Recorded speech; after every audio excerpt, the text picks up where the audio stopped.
Hablábamos acerca de interpretar, ¿recuerdan? ¿Vale? Las cartas, ¿se acuerdan? Las epístolas, ¿verdad? Vimos la diferencia entre carta y epístola y vimos que también como las cartas son más personales, vimos interpretamos, ¿verdad? Algunos pasajes.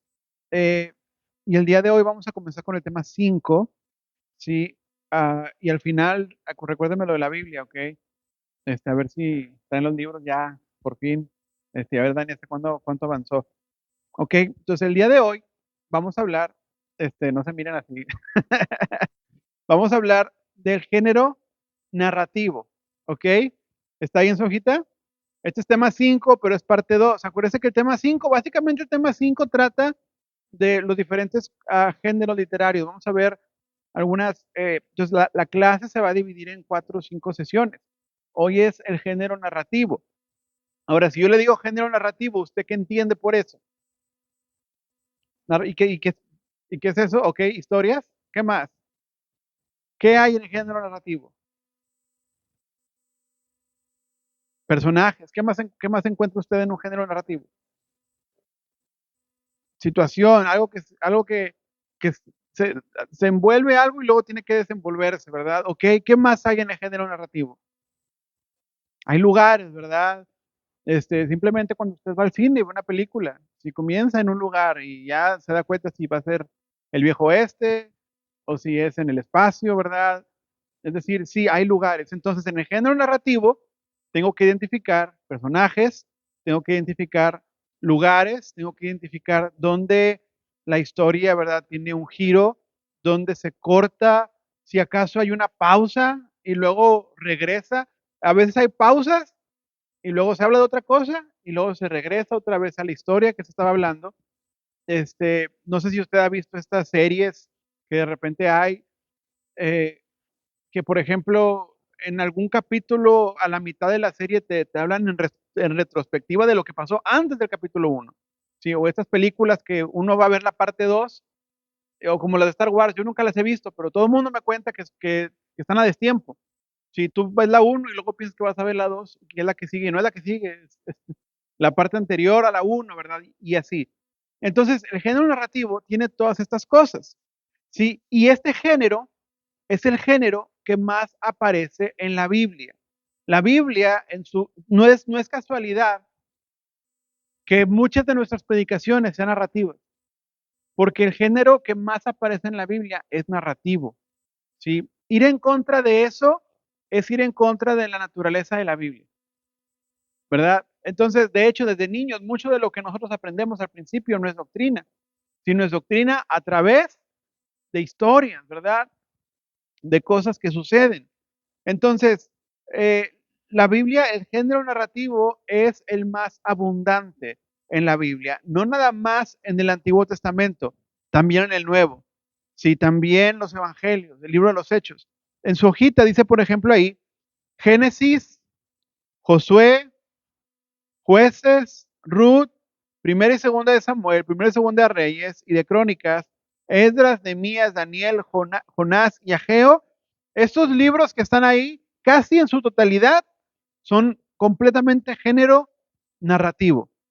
Después hay otros libros que contienen muchísimo género narrativo, como Éxodo, como Números, Jeremías, Ezequiel, Isaías y Job. Pero también están los evangelios y están los hechos, ¿verdad? Entonces hay muchísimo de este tipo de género, ¿verdad? A lo largo de la Biblia. Muchos libros, aunque no sean narrativos, también tienen una parte narrativa, es decir, tienen sus episodios narrativos, ¿sí? Entonces es importante que nosotros podamos ver este género y podamos aprender a cómo leerlo para poder predicarlo. Y hoy nos vamos a centrar en el género narrativo del Antiguo Testamento. En otra ocasión hablaremos de los evangelios y los hechos, pero sobre todo vamos a hablar hoy del Antiguo Testamento, que es donde hay una mayor cantidad de este género.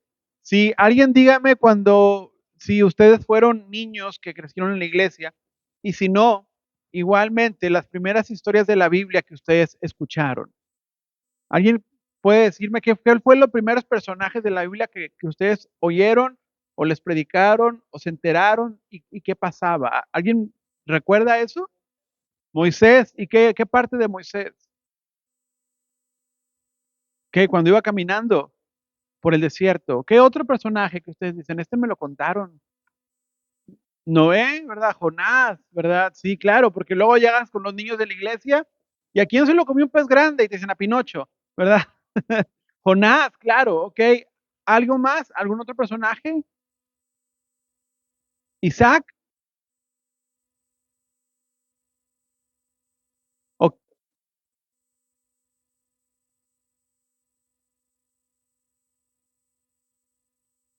okey, Abraham a Isaac, okey, sí, ya dije, ¿cuándo? Isaac no se peleó con él. Okey, sí, okey, ¿alguna otra historia que ustedes recuerden? Zaqueo, ¿verdad? ¿Y qué decía Zaqueo? Y se trepó un árbol, ¿verdad? Porque estaba chaparro y no veía, y entonces trepó un árbol, ¿verdad?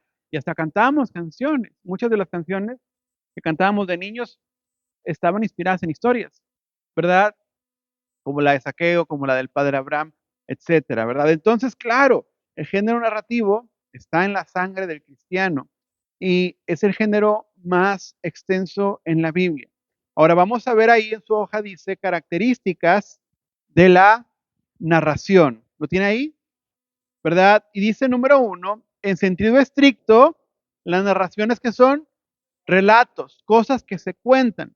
Actualmente la palabra relato ha tomado una connotación de ficticio, ¿verdad? Por lo que ahora ya no usamos esa palabra, usamos narración. Pero son narraciones y al momento de predicarlas, el reto es que realmente puedan relatarse correctamente. Sí, en ocasiones, cuando tú te acostumbras a predicar doctrinas, tal cual, leyes doctrinales, ¿verdad? Si tú solamente predicas cartas del Nuevo Testamento, cartas, cartas, cartas, cartas, y no predicas otra cosa, cuando quieras predicar narrativa, te vas a perder en la historia. No, y ni siquiera con los evangelios vas a poder. Sí, porque no vas a poder relatar. Tú tienes que ser un buen relator de lo que está pasando. Si no solamente es decir a la gente lo que está bien o lo que está mal. De hecho, en la narrativa vamos a aprender que la gente que lee la narrativa deduce si está bien o está mal lo que está pasando.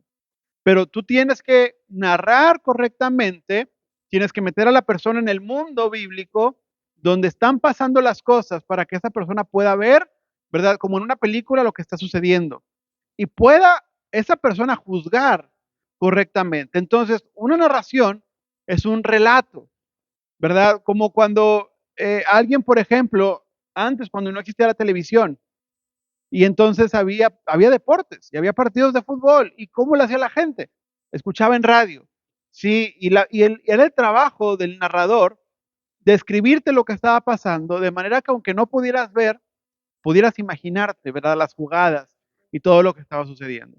Y el predicador tiene que poder hacer eso. Es parte de su trabajo también, narrar correctamente. Sí, poner a los personajes en el lugar correcto, sí, incluso tomar en cuenta los cambios de actitud, tomar en cuenta la forma en la que se dicen las cosas, qué partido toma Dios en la situación, y ahorita vamos a ver también esa parte. Entonces, las narraciones son historias. Ahora, usted cuando predique, no pierda el tiempo en discutir con la iglesia si la narración que está predicando pasó o no pasó, si es histórica o no es histórica. Los libros bíblicos son históricos, sí, como hablábamos de Esther, ¿verdad?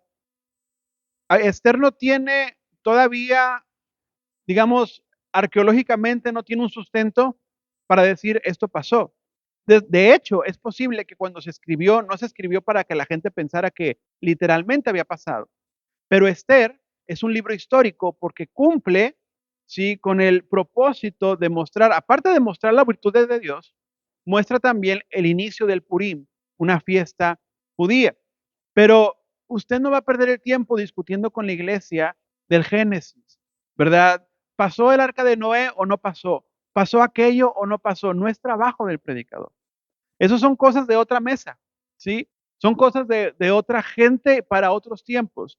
Para predicar, usted agarra la Biblia, narra lo que sucede, habla de cómo Dios trabaja a través de la historia y entonces usted relata la importancia histórica de los sucesos que usted está hablando. Sí, así que de entrada, se lo aconsejo, no sea polémico cuando predique. Si no use el altar para hacer polémica, ¿verdad? De si pasó o no pasó, o esto o aquello, porque no es menester del predicador hacer eso con la iglesia, ¿sí? Entonces, las narraciones son relatos que se presume suceden, que se presume pasaron y pasaron como se cuentan, ¿verdad? Ahora, claro, aquí estamos hablando, estamos en una clase y estamos en una sesión. Si vamos a hablar, por ejemplo, de los reyes de Israel, tenemos que decir que el primer rey, el rey más antiguo del que se tiene evidencia arqueológica es el rey David. Todavía no se encuentra una evidencia arqueológica de la existencia de Saúl, aparte de la Biblia. De David sí hay, ¿verdad? Pruebas, aparte de la Biblia, de su existencia. De Saúl no. Eso no significa que no existió, significa que no se ha encontrado, ¿verdad? Son dos cosas muy diferentes. Pero son temas que usted no toca cuando predica. Usted cuando habla narraciones, usted las predica, ¿verdad? Ahora, número dos, dice ahí, la Biblia contiene lo que nosotros llamamos ¿qué? La historia de Dios. Es una historia real, una historia importante y frecuentemente compleja, porque qué difícil es a veces interpretar las cosas que están pasando. Las narraciones no son historias al azar que hablan de cualquier cosa, no son fábulas, ¿verdad? No es un libro, no es un compendio de cuentos. No, todas las narraciones, sí, sucesos históricos, tienen un motivo religioso y procuran mostrar a Dios al rescate de su pueblo y de la humanidad, y muestran a Dios en acción y en convivencia con su pueblo. La Biblia no es la historia de Noé y de Moisés y de Abraham. La Biblia es la historia de Dios con la humanidad, en lo que respecta a la humanidad. ¿Verdad? No es la historia de los héroes de la fe, no es la historia de los apóstoles, ¿sí? Es la historia de Dios y es cómo Dios trabajó en la humanidad a lo largo de la historia. Número tres, y ahorita vamos a empezar a hablar de cosas que tienen que ver con la doctrina. Cuando leemos narrativa del Antiguo Testamento, tenemos que comprender que se compone de qué? De niveles. Es decir, hay tramas dentro de una trama más grande que al mismo tiempo está dentro de la trama global. Hay personajes que complementan personajes más importantes y el personaje principal es Dios. A ver, quiero que me digan, ¿cuál cree usted que es el tema principal de la Biblia? El tema central de la Biblia. ¿Cuál diría usted que es? Redención del hombre. ¿Ok? Es un buen tema central. ¿Alguien tiene otro tema central?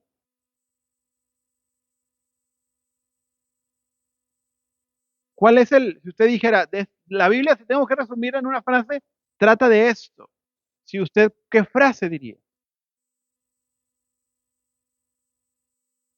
Salvación, redención del hombre. Es el tema global, ¿verdad? De la Biblia. Entonces, cuando usted ve una historia, primero tenemos que entender que cuál es la historia global de la Biblia, ¿sí? La historia global de la Biblia que está ahí en su hoja, lo vemos como la caída de la humanidad, el poder del pecado y su ubicuidad, es decir, cómo el pecado se va manifestando en diferentes lugares y en diferentes partes, la necesidad de redención y la encarnación de Cristo, ¿verdad? Es decir, son temas globales de la Biblia. No importa en qué libro esté, en todos, sí, tratamos de pecado y de la necesidad de redención y de Dios redimiendo a la humanidad, ¿verdad? Es el tema global de la Biblia. Entonces, después, en los niveles, ahí donde habla de los tres niveles, ese es el nivel superior, la caída de la humanidad, el poder del pecado, la necesidad de redención, la encarnación de Cristo, ¿verdad? Y el número dos, el segundo nivel medio, se centra en quién? En Israel. Israel viene en las narraciones, en estas narrativas del Antiguo Testamento, viene a ser como el punto, ¿verdad?, de encaje entre Dios y el hombre, y se centran las historias en el nivel medio, el llamado de Abraham, el establecimiento de los patriarcas, la esclavitud de Israel, la tierra prometida, los pecados de Israel, la protección de Dios, ¿verdad?, con Israel, el reino del norte y el reino del sur, y la restauración de Israel después del exilio. Les pregunto, de estos 2.1 al 2.8, ¿ustedes los conocen? ¿O qué partes no conocen? Porque cuando usted lea el nivel inferior, que es el nivel 3, usted tiene que tener un entendimiento de lo que es el nivel 2 para saber cómo Dios está tratando con su pueblo, ¿sí? Por ejemplo, si usted no sabía, usted tiene que saber que hay un punto en la historia de Israel, cuando muere el rey Salomón, donde el reino se divide en dos. Y entonces, a partir de ese momento, hay un reino que se llama Israel, que es la parte norte, y hay un reino que se llama Judá, que es la parte sur. Pero entonces, cuando un profeta le habla a Israel, en ese tiempo, muchas veces le está hablando a la parte norte, ¿sí? Aunque el templo de Jerusalén estaba en Judá, ¿verdad? Es decir, ese tipo de cosas es parte del nivel medio de las narraciones, ¿verdad? Que tenemos que tomar en cuenta porque siempre van a estar ahí cuando leemos historia. Y hay un nivel 3 que es el nivel inferior. Esto es las narraciones pequeñas que complementan los otros niveles. Por ejemplo, José y sus hermanos, ¿verdad? Gedeón y el vellón mojado, Gedeón y los 300, Gedeón como juez de Israel. Podemos hacer una trilogía de Gedeón si hacemos película, ¿verdad? Gedeón y el vellón, ¿verdad? Y una película que trata de cómo Dios se manifiesta, ¿verdad? Y luego, y Gedeón y los 300, y una película de guerra, ¿verdad? Y luego Gedeón como juez de Israel y todas las cosas que hizo Gedeón, que dijo que él no iba a ser el juez y al último cobró hasta, ¿verdad? Lo que no. Entonces, ¿se fija cómo son muchas historias? Pero esas historias están dentro de otra historia media que es la parte de los jueces. Gedeón está en el libro de los jueces, ¿sí? ¿O no? Sí. Entonces, esa parte media, que es la época de los jueces, que nos habla de lo que está pasando con Israel, que es parte de una parte más grande que nos va a llevar a la redención del hombre. ¿Sí? Entonces, cuando usted lee Gedeón, está leyendo una historia pequeña que complementa una más grande. Entonces, por ejemplo, hablamos de David. ¿Cuántas historias se conoce de David? ¿Cómo se llamaría la primera película? David y Goliat, ¿verdad? Está bueno, ¿qué más? A ver. Entonces, en esa película tiene que estar, la vez que, en esa película, David contra Goliat, tiene que estar David eh, matando, ¿verdad?, un oso, un león, tiene que estar David pastoreando ovejas, tiene que estar David siendo ungido como rey, y luego tiene que estar David yendo a cantar y pelear, perdón, eso es después, pero peleando contra Goliat. Luego, ¿qué otra película haría de David? ¿Cuál sería la otra? David y Betsabé, ¿verdad? Pero antes ya pasó mucho, ya hicimos muchas películas, porque hablamos de David y el arca del pacto, ¿verdad? O cuando fue ungido como rey, ¿sí? David y Abigail, ¿verdad? Y David y Betsabé, ¿verdad? Y el arrepentimiento. Y luego puede ser una película al final, la rebelión de los hijos de David, ¿verdad? Y Absalón, ¿verdad? Y todo eso. Entonces, imagínense. Pero todo eso son historias pequeñas que forman parte, que son nivel 3, que forman parte de una historia más grande, que es la época de los reyes de Israel, que es parte de una historia más grande, que es la redención de la humanidad. ¿Sí va conmigo? ¿Verdad? Entonces, después, dice ahí el punto 3.4, en este nivel de narración aparecen narraciones compuestas, narraciones pequeñas dentro de otras narraciones que forman parte de las narraciones inferiores. Es como les decía, la historia de David y Goliat es una narración dentro de una narración nivel 3 que es David, la vida de David. Y la vida de David es una narración dentro del nivel 3 que es parte de un nivel 2, ¿verdad? Que es la época de los reyes de Israel, o que David incluso tiene que ver con la redención, porque es la línea ¿verdad? De donde nace Jesús. Ahí les puse una hoja ilustrativa, ¿sí la puede ver? Una imagen, no sé si la pueda ver, pero básicamente haga de cuenta que usted es el monito que está ahí abajo. ¿Sí ve el monito ahí viendo al cielo? Luego se los paso en el grupo si quieren verlo en así, para que lo haga más grande. Pero el mero abajo dice narración inferior, historias individuales, narraciones del Antiguo Testamento, José, David, Ruth, los personajes bíblicos. De ahí aparece toda la gama de cosas que pasan en la Biblia, ¿verdad? Luego hay un arco iris, y esa es la narración media, la historia de Israel, el pacto, el pueblo de Dios, la promesa. Y vienen ahí las 12 tribus, ¿verdad? El templo, todo eso es parte de la historia media. Y la historia superior, la meta narrativa, que es el plan divino de restauración. Siempre que usted lea una historia, no puede perder de vista en qué parte se ubica esa historia. Porque aunque usted vaya a hablar, ¿verdad?, de Gedeón, usted tiene que, aunque esa historia, usted va a hablar de Gedeón nada más, no va a hablar toda la Biblia en un ratito, ¿verdad? Se va a centrar en Gedeón, en cómo Dios lo usó, cómo esto se manifiesta en el evangelio, ¿verdad? Pero cuando usted predique de Gedeón o algo que sucede con Gedeón, usted tiene que saber en qué época de Israel está pasando esto, porque ese es el nivel 2 de la historia, ¿sí? Y usted tiene que saber que eso siempre, siempre se va a relacionar con la redención de la humanidad, ¿verdad? Y ahorita vamos a ver un pasaje, de hecho, que usted va a decir, bueno, ¿y cómo predicas de esto, verdad? Pero ahorita lo vamos a ver más adelante. Entonces, cada narración inferior en el Antiguo Testamento es parte de una narración más grande que le corresponde a Israel y a su historia con Dios, que corresponde a una narrativa más grande que tiene que ver con la restauración de la humanidad, ¿verdad? Entonces, eso es básicamente. Usted nunca o difícilmente va a predicar diferentes, si usted va a centrarse en en una historia, una narrativa, va a predicar una historia del nivel 3 y luego la va a relacionar al nivel 2 y al nivel uno, ¿verdad? Pero el nivel uno es grande, incluye toda la Biblia, ¿verdad? Ahora, puntos a tomar en cuenta.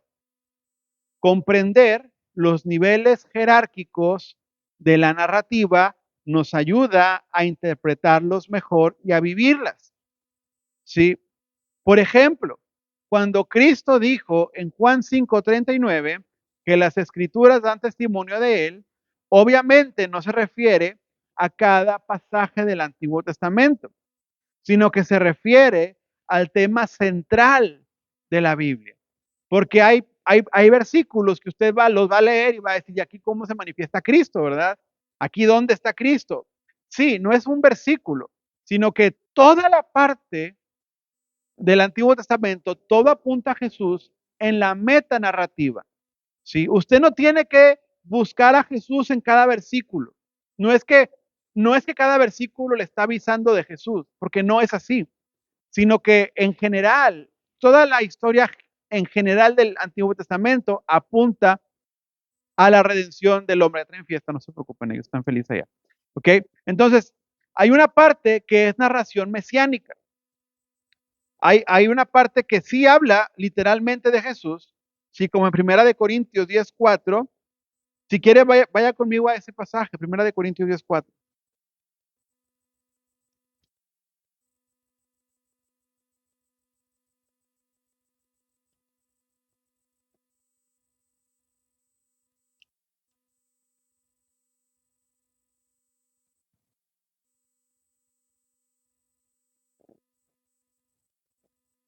Porque aquí está hablando de Israel cuando estaba en el desierto.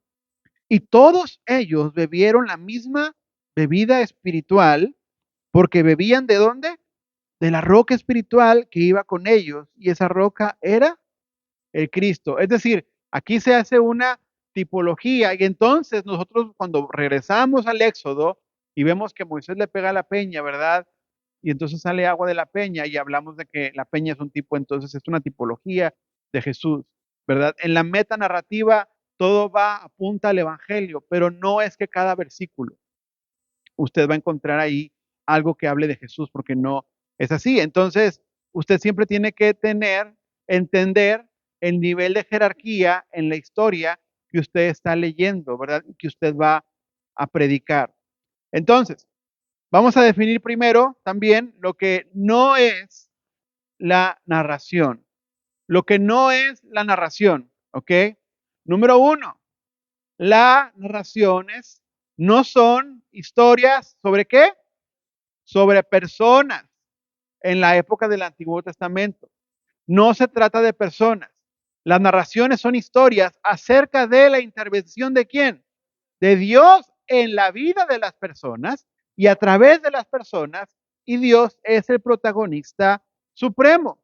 Es decir, cuando usted va a leer una narración, usted debe tomar en cuenta, cuando usted la predica, usted siempre tiene que exponer a Dios como el héroe de la historia. El hombre, ¿sí? El ser humano puede ser ejemplo, puede enseñar principios imitables, prácticos, pero a final de cuentas, el héroe de todo viene a ser el Señor, viene a ser Dios. La historia bíblica no se trata de Abraham o de Noé, se trata del Dios de Abraham, ¿verdad? El Dios de Noé, el Dios de David. Las narraciones son acerca de Dios y cómo Dios usa al hombre y Dios trabaja con el hombre. Ahora ponemos un ejemplo. David y Goliat. ¿Se saben la historia? ¿Todos saben la historia de David y Goliat? Bueno, David y Goliat. Ahora, David, ¿cuántos han escuchado la frase que David es un tipo de Cristo? David es un tipo de Cristo, ¿verdad? Pero no es Cristo. David es qué?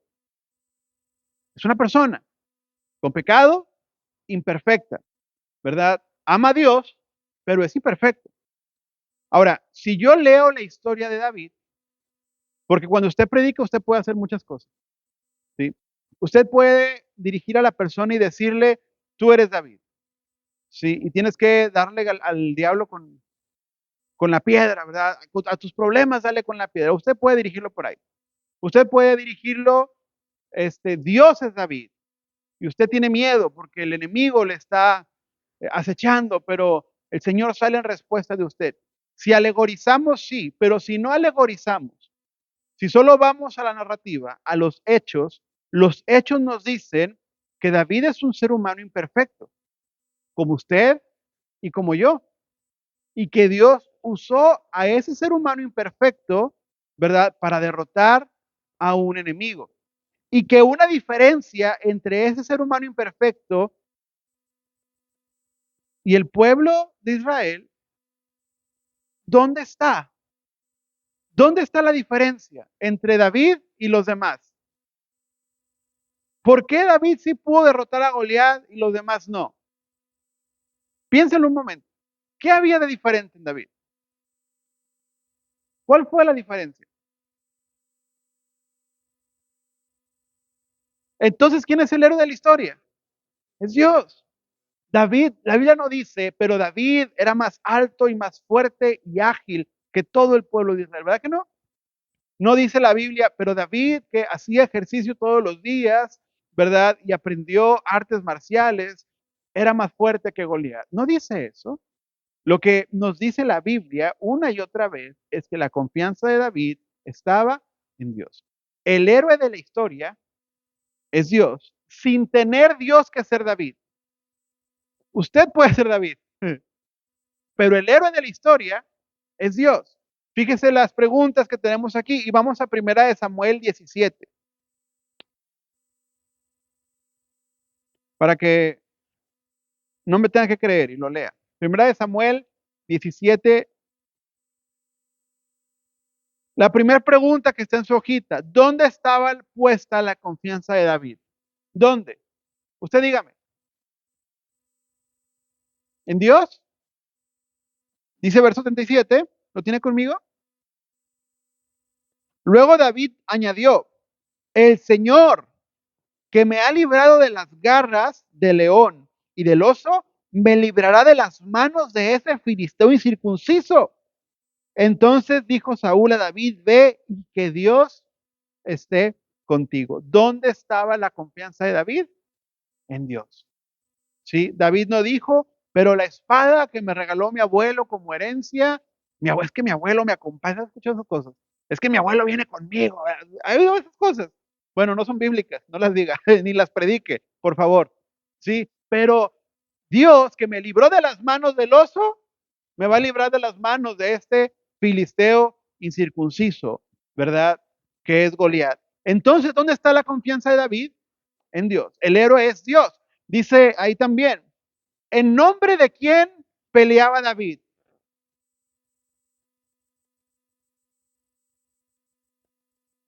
Creo que el capítulo está mal, pero usted se sabe la respuesta. Tú vienes contra mí con espada y jabalina, pero yo vengo contra ti en el nombre del Señor, en el nombre de Jehová, ¿verdad? ¿Cuál fue la razón por la que David se sintió ofendido por las palabras de Goliat cuando atemorizaba al pueblo? ¿Se acuerda cómo atemorizaba al pueblo? Manden a uno, ¿verdad?, a pelear contra mí, y si ganan, nosotros les serviremos, y si no, yo les serviré a ustedes. Y los retaba, ¿verdad? Entonces, y David escucha eso de Goliat y David se enoja. ¿Y por qué se enojó David? ¿Qué dice el verso 26 del capítulo 17? ¿Alguien léalo?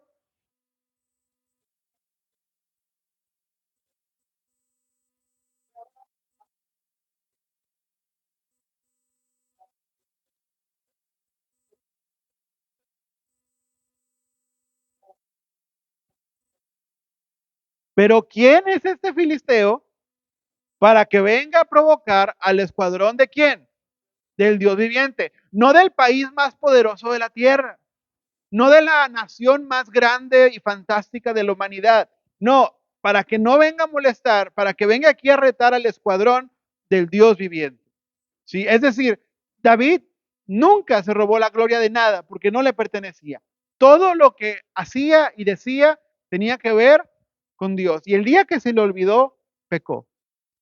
Pero entonces lo que vemos es que este Antiguo Testamento, perdón, esas historias no se tratan acerca de lo fantástico que es el hombre, sino de cómo Dios trabaja con el ser humano, ¿sí? Para hacer sus planes.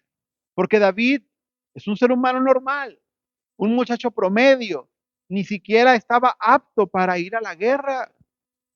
Cuando hay guerra, ¿verdad? Muchas veces se llevan, usted ha visto cómo ha sido en otros países, hasta los niños de las escuelas se los llevan. David no estaba apto, sí, él estaba de ovejero, pero hizo cosas extraordinarias para Dios, sí, porque Dios estuvo con él y David puso su confianza en Dios. Entonces, la historia no se trata de cómo David venció a Goliat, sino de cómo Dios a través de David venció a Goliat, ¿sí?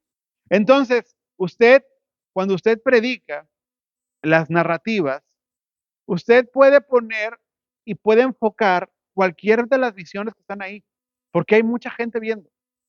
¿Sí? Es decir, vamos a hablar de lo que está viendo David, vamos a hablar de lo que está viendo un rey, el rey Saúl que ya cayó en pecado, vamos a hablar del pueblo que tiene miedo, desde qué perspectiva usted quiere apuntar, ¿sí? La historia.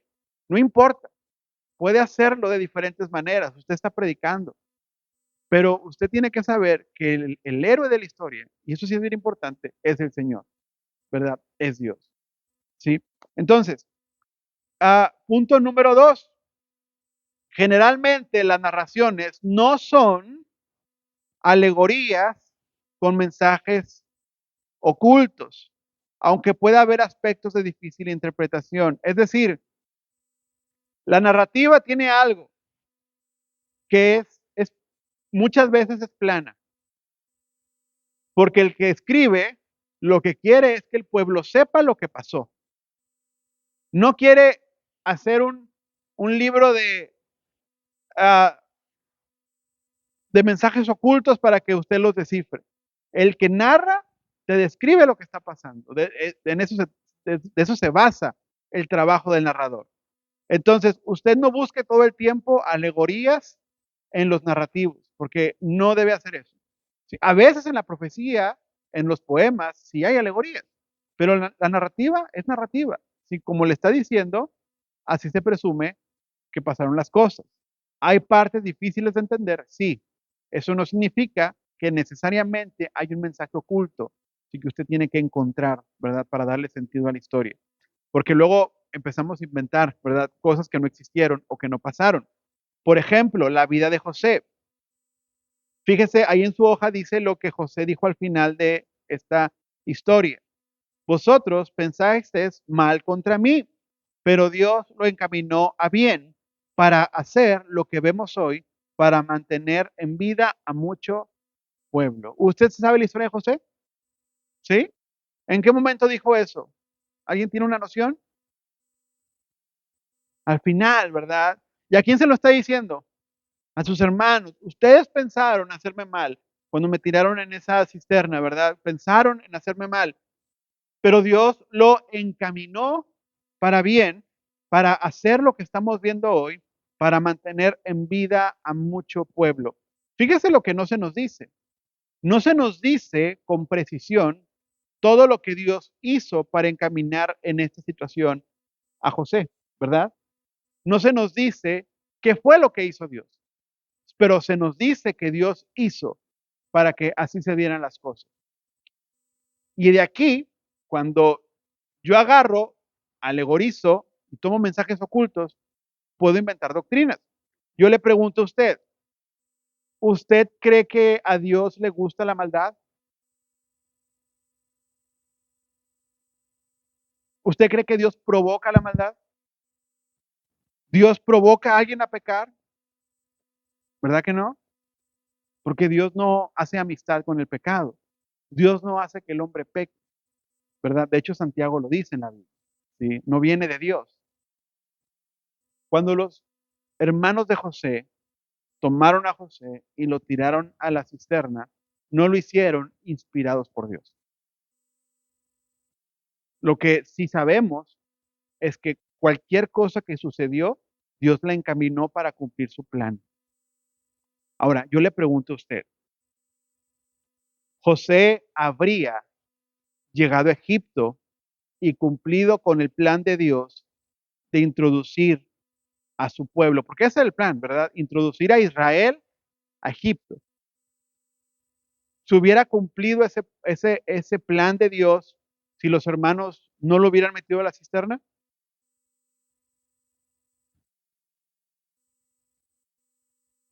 Porque, porque es el plan de Dios. Tú puedes estar contra el plan de Dios, es lo que siempre les he dicho. Tú puedes salirte de la iglesia si quieres y dejar la fe. Eso no va a cambiar el hecho de que Cristo viene. ¿Sí? El plan de Dios se va a hacer contigo o sin ti o contra ti, pero Dios va a hacer sus planes. Decía una visión, una que me gusta mucho de Ireneo, como él mencionaba, que Dios cuando crea al ser humano lo crea como un bebé. El ser humano no sabe nada y Dios lo va madurando. Y el plan de Dios quizá era que en un tiempo de madurez, de todos modos, Cristo se hiciera uno con su pueblo. Y claro, ¿verdad? Cristo no vino para resolver el problema del pecado. Cristo vino a cumplir su plan, ¿sí? El cual se hubiera dado aunque el hombre no hubiera pecado. El hombre lo hizo difícil por pecar, ¿verdad? El hombre lo hizo complicado. Pero a lo que vamos es que hay cosas que no se nos van a decir cómo pasaron. Entonces, la Biblia no le va a decir a usted, y Dios que estaba viendo esto, desde decidió hacer esto o decidió hacer aquello, ¿verdad? No sabemos cómo fue, pero sabemos que Dios lo hizo. Entonces, en ocasiones, las narraciones, tal y como están, no le van a poder responder a usted todas sus preguntas. Hay muchas preguntas de una historia que usted puede tener y que no está la información, ¿sí? Entonces, usted puede tratar de llenar espacios, puede, pero tenga cuidado con hacer de eso leyes y doctrinas, ¿sí? Para que usted no alegue por cosas que no se ajustan a la verdad del texto, ¿sí? Ahora, número 3, las narraciones no siempre enseñan cómo, directamente. Es decir, porque ¿qué hacemos en las cartas? Y aún en las cartas, porque hablábamos que son ocasionales las cartas, ¿verdad? ¿Se acuerda? Aún en las cartas tenemos que tener cuidado lo que hacemos doctrina y lo que no. Pero vamos a las narraciones también a querer encontrar doctrina. Y las narraciones muchas veces no te enseñan directamente. A veces te cuentan la historia y no te dicen estuvo mal o estuvo bien. Se espera que tú lo sepas. ¿Por qué? Porque hay otras partes en la Biblia donde las leyes están escritas tal cual. Haga de cuenta que hay un libro de la Biblia que es el Código Penal. Y hay otro libro de la Biblia que te cuenta la historia de un asesinato, sin mencionarte el Código Penal. Se espera que el lector sepa que el asesinato está mal, porque leyó el Código Penal, aunque no sean parte del mismo libro. ¿Se da cuenta? Entonces, las narraciones no le van a enseñar directamente, o no siempre, ¿sí? Las narraciones son magníficas porque le van a permitir a usted conocer a Dios a través de las experiencias, no solo de las leyes, sino de los sucesos. ¿Qué sintieron cuando estaban ahí? ¿Verdad? ¿Qué sintió Moisés cuando Dios le hablaba? ¿Cómo Dios, verdad, escoge a un tartamudo quizá, o que se le trababa la lengua, o se le pegaba, o algo, porque no podía hablar bien? ¿Cómo Dios lo escoge para liberar a un pueblo? ¿Verdad? ¿Qué sintió Moisés? ¿Cómo Dios confía en él? Usted puede conocer a Dios a través de las historias, aunque no le enseñen directamente una regla, ¿sí? Entonces, aunque no te digan una regla, sí te la van a ejemplificar para que tú sepas que está mal o que está bien. ¿Por qué? Porque en otro libro ya se dijo que eso está mal, ¿verdad? Entonces, por ejemplo, cuando David pecó contra Goliat, perdón, con Betsabé, perdón. Cuando David pecó con Betsabé, ¿cuándo usted supo que estaba mal lo que hizo David? Desde que la vio, ¿verdad? Desde que andaba de mirón. Es más, desde que no fue a la guerra. Desde que se levantó tarde, ¿verdad? Pero realmente cuando usted sabe que pecó, es cuando se acostó con Betsabé. Pero ahí, hasta ese momento, la Biblia no había dicho nada de que estuviera mal. ¿Se da cuenta?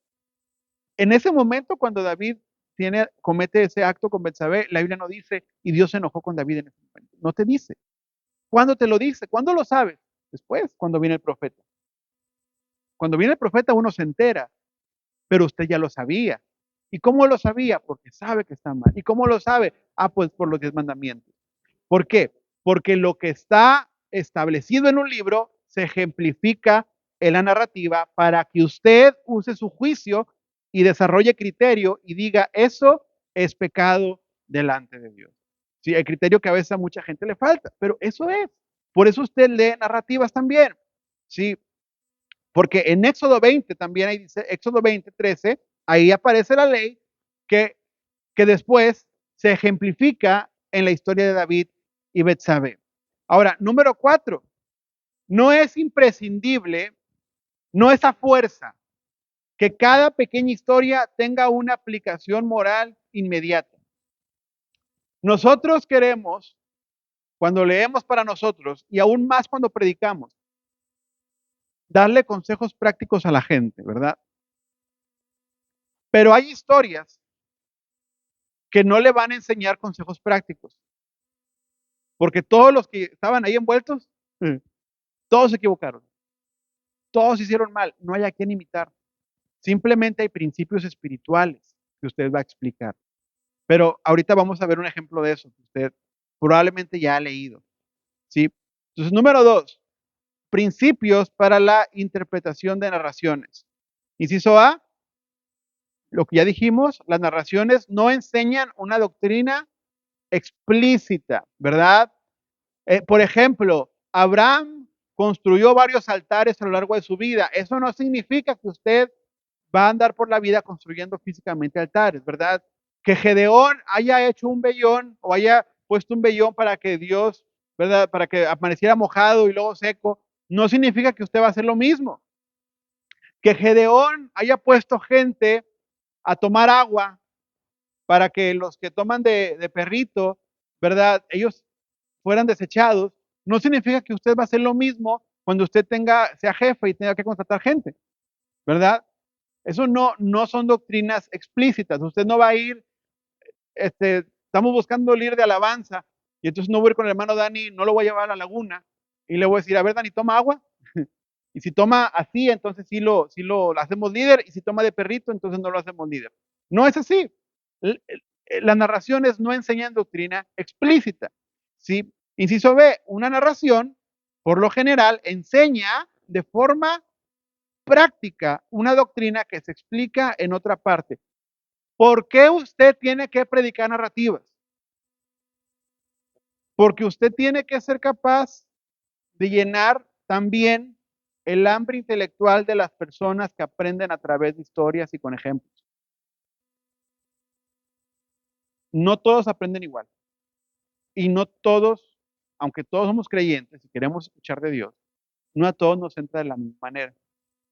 Por lo general, usted va a tener un poco de todo cuando predica. ¿Verdad? Ahora que vemos los evangelios, estamos viendo mucha narrativa, ¿verdad? Mucha historia. Pero de pronto hay gente que le gusta más que le reciten las doctrinas, ¿sí? O las leyes. Pero hay gente que necesita del ejemplo práctico. Y de hecho siempre, aunque usted hable doctrinalmente, usted siempre va a requerir dar ejemplos prácticos. Entonces, las historias narrativas nos enseñan de forma práctica lo que pasa, ¿sí? Inciso C, las narraciones nos informan lo que pasó, no necesariamente lo que ¿qué? Es decir, el escritor no dice, ay, esto no lo voy a poner porque esto estuvo mal. No, el escritor lo pone.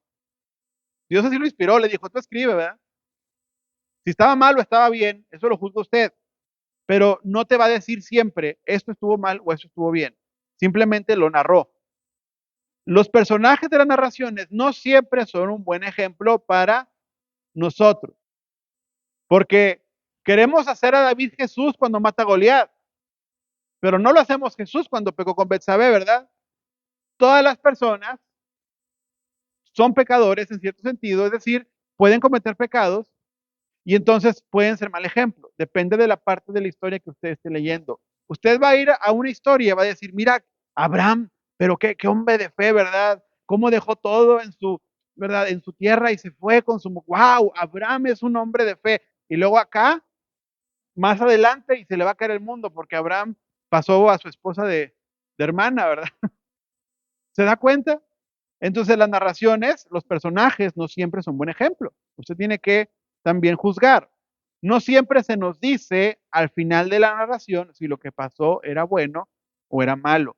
No es un capítulo de Barney, ¿verdad? O no, esto no es un capítulo de un cuento de niños donde te van a decir si estuvo bien o estuvo mal. A veces no te lo van a decir, tú lo tienes que deducir. Inciso F, todas las narraciones son selectivas e incompletas. No siempre te van a dar todos los detalles. Lo que aparece en la historia es todo lo que el autor, inspirado por Dios, creyó que era necesario que estuviera. Te hago una pregunta. A ver, volteen aquí. Si ya leyeron y hicieron trampa. Todas las profecías que se han dicho en el Antiguo Testamento, todas, es decir, antes de que Cristo llegara, todo lo que un profeta profetizó. ¿Cuántos saben que los profetas profetizan de parte de Dios? Entonces, todo lo que los profetas profetizaron, ¿todo está en la escritura? ¿O se profetizaron cosas en el Antiguo Testamento que nunca se escribieron aquí y nunca las vamos a ver porque no eran para nosotros?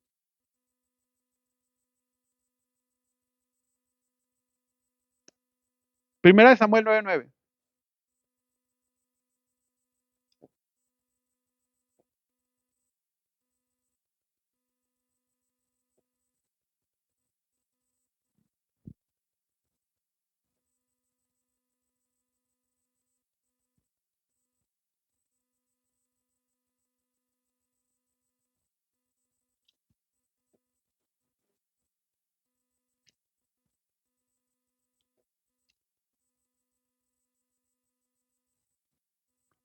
9, vaya primero al 6. Pero su criado, porque Saúl está buscando los animales de su papá. Pero su criado le dijo, he aquí que en esta ciudad hay un varón de Dios, varón muy respetado por el pueblo, y todo lo que dice acontece sin fallar. Vamos ahora, tal vez nos muestre el camino por donde debamos ir. El versículo 9. Porque antiguamente en Israel, cualquiera que acudía a consultar a Dios, así decía, vengan y vayamos al vidente, porque el profeta de ahora antiguamente era llamado vidente. Ok, hasta ese momento, ¿cuántas profecías de Samuel había en la Biblia? Le hace los primeros 9 capítulos de Samuel. O sea, ¿cuántas hay? ¿Hay tantas de verdad? Para que la gente diga, todo lo que este hombre dice, acontece. Es decir, Samuel, que ya cuando llega con Saúl, ya era profeta y ya había profetizado mucho y la gente lo iba a buscar. Y aquí no se nos dicen las sesiones o cuánta gente iba a buscar al profeta, simplemente se nos dice que lo iban a buscar, ¿sí? Y que lo que él decía pasaba, ¿verdad? Entonces, pero ¿por qué no están? No tenían que estar. Las, se escribe simplemente lo que competía al ser humano, ¿verdad? Que supiera de la revelación de parte de Dios. Ahora, inciso G, las narraciones no se escriben como soluciones a todas las cuestiones teológicas, ¿sí? Una narración no va a arreglarte toda tu doctrina, simplemente tiene objetivos específicos y limitados, te va a enseñar de ciertas cosas, quizá de una, ¿verdad? Las narraciones no se han escrito como soluciones a todas las cuestiones teológicas y pueden enseñar explícita o implícitamente, pero en todos los casos Dios es que el héroe de las narraciones. Ahora vamos a Jueces 19, ya para ir acabando la clase, pero eso usted lo va a hacer. Le voy a dar 2 minutos para que lea Jueces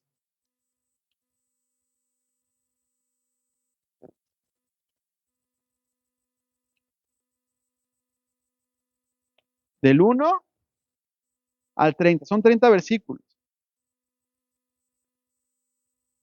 Ok, Jueces 19. Creo que más de 2, le voy a dar 5 minutos. Todo el 19. Léalo, léalo y luego usted me dice qué es lo que entiende. Déjeme la ayuda acá. Si alguien ocupa ayuda, díganme.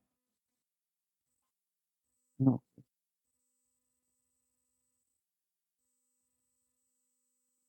¿Todos están en Jueces? ¿Sí? Ok. Jueces 19.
¿Qué les pareció la historia?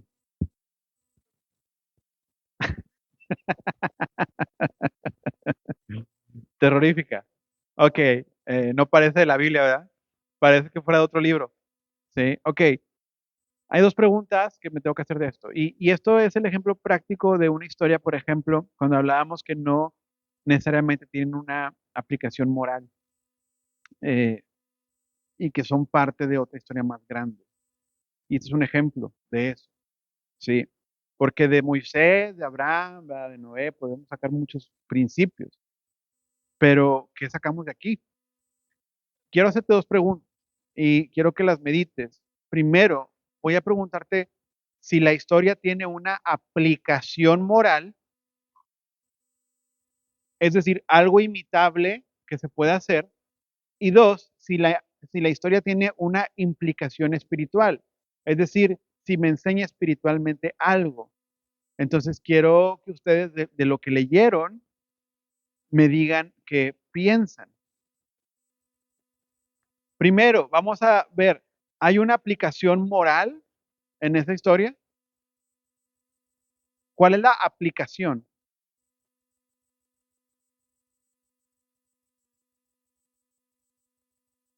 Okey,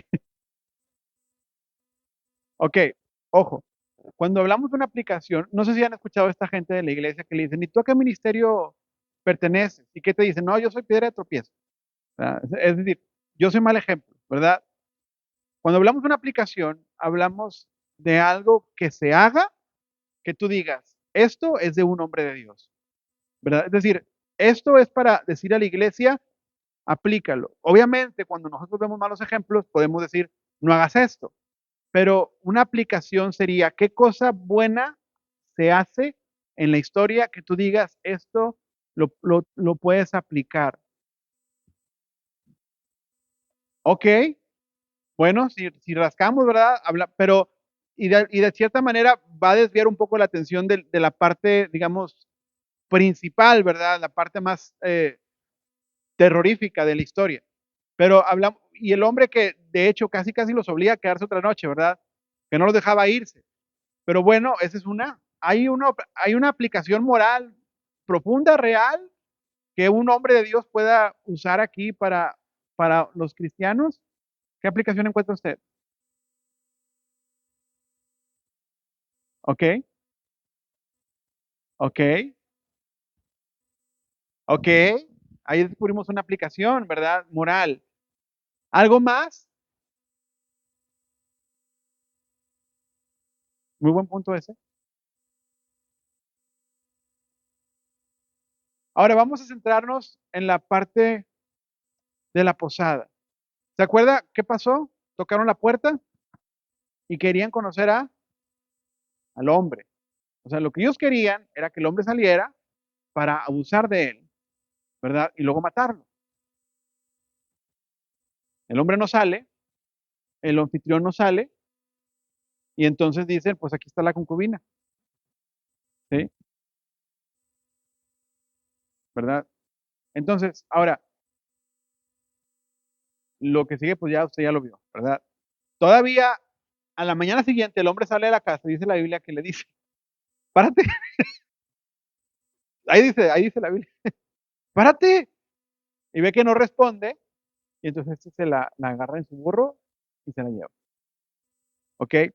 Ahora, vamos a ver la historia primero en su nivel.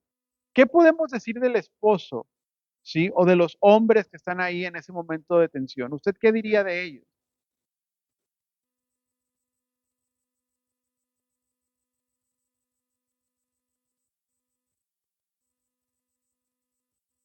Ujú. Los habitantes, ¿verdad? Perversos. ¿Qué podemos decir de los que están en la casa?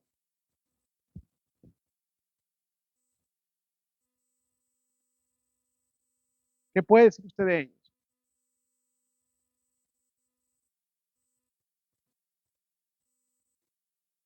Era la calle.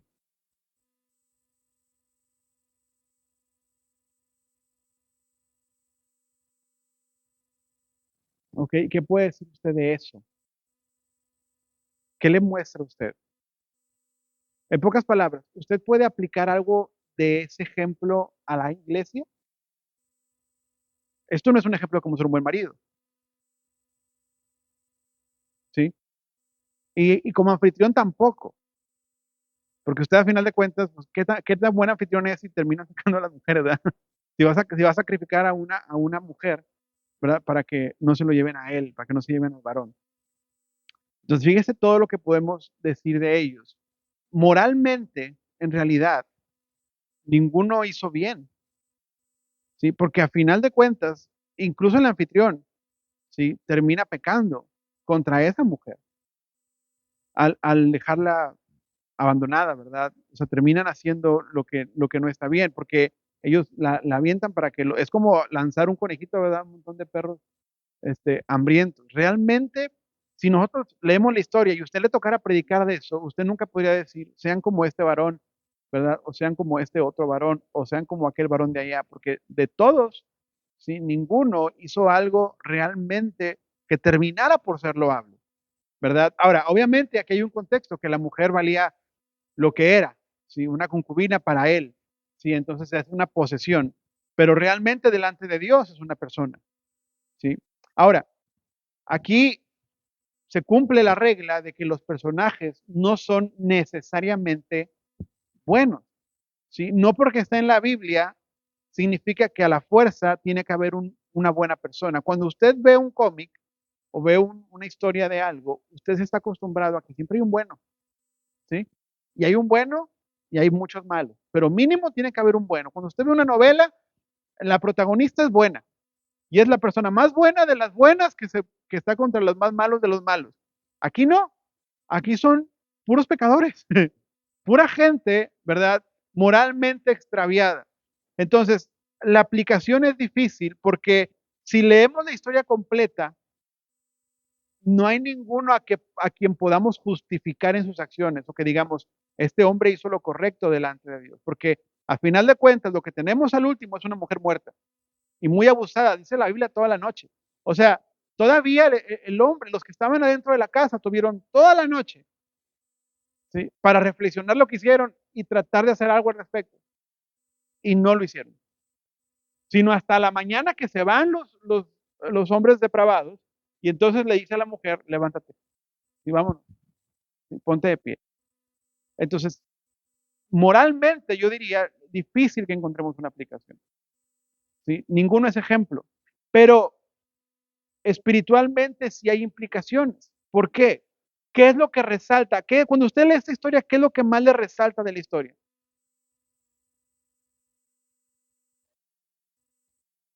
La maldad. Lo que resalta de la historia es la maldad. Entonces, cuando pensamos en esta historia, que es una historia en el libro de los jueces, ¿sí? El nivel uno es la historia de esta mujer, pero el nivel 2, el nivel medio, perdón, nivel 3 y nivel medio es el libro de los jueces. ¿Y qué sabemos de Israel en la época de los jueces? ¿Usted qué sabe de ese Israel?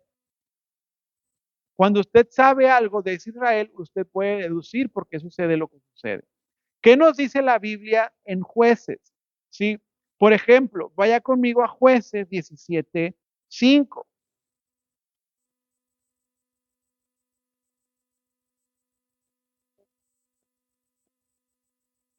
17:6. ¿Lo tiene conmigo?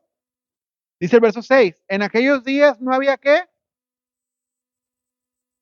¿Y cada quien qué?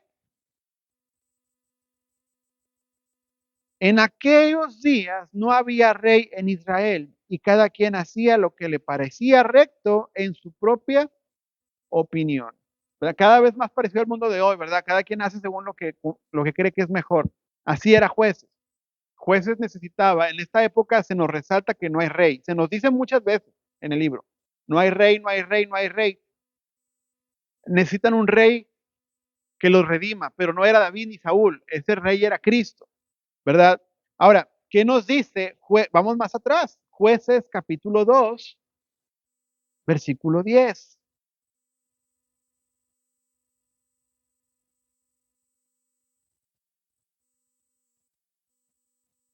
Primero el 8 y luego el 10. Dice el 8, y murió Josué, hijo de Nun, siervo de Jehová, a la edad de 110 años. Versículo 10.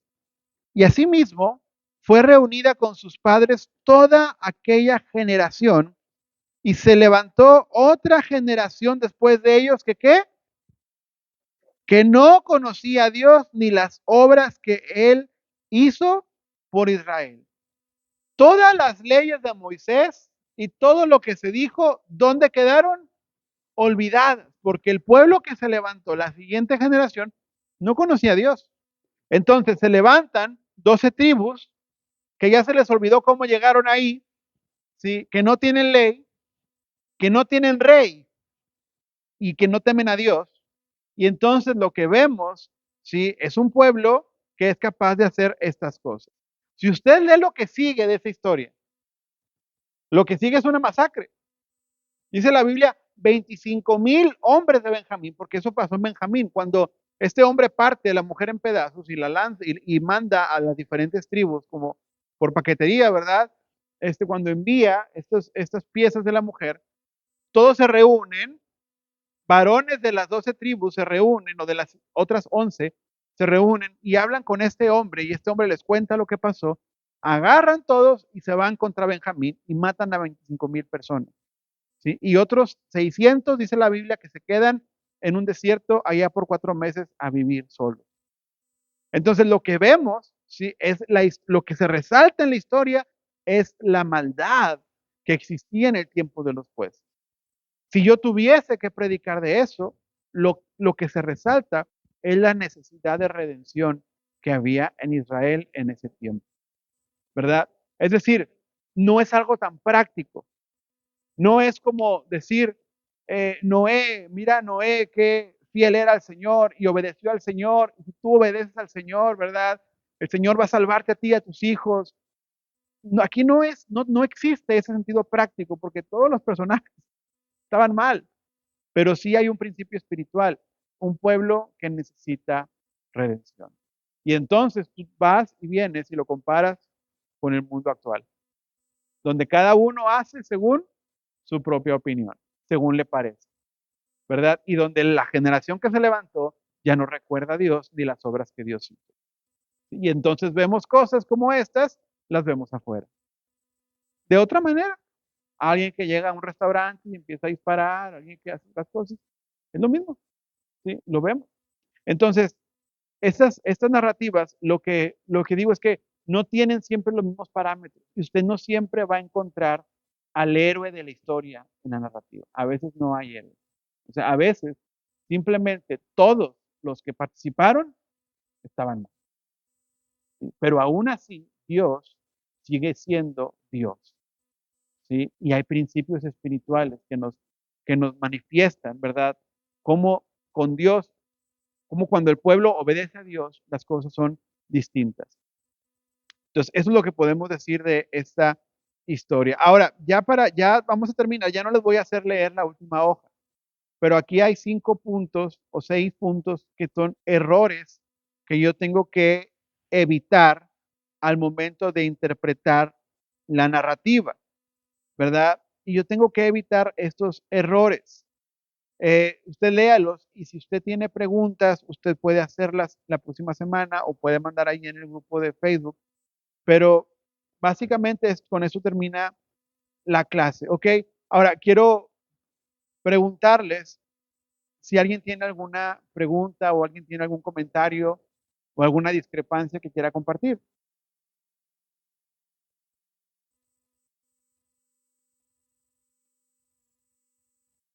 ¿Se entendió muy bien o no se entendió nada? Ok. Vamos entonces a ponernos en pie y vamos a orar.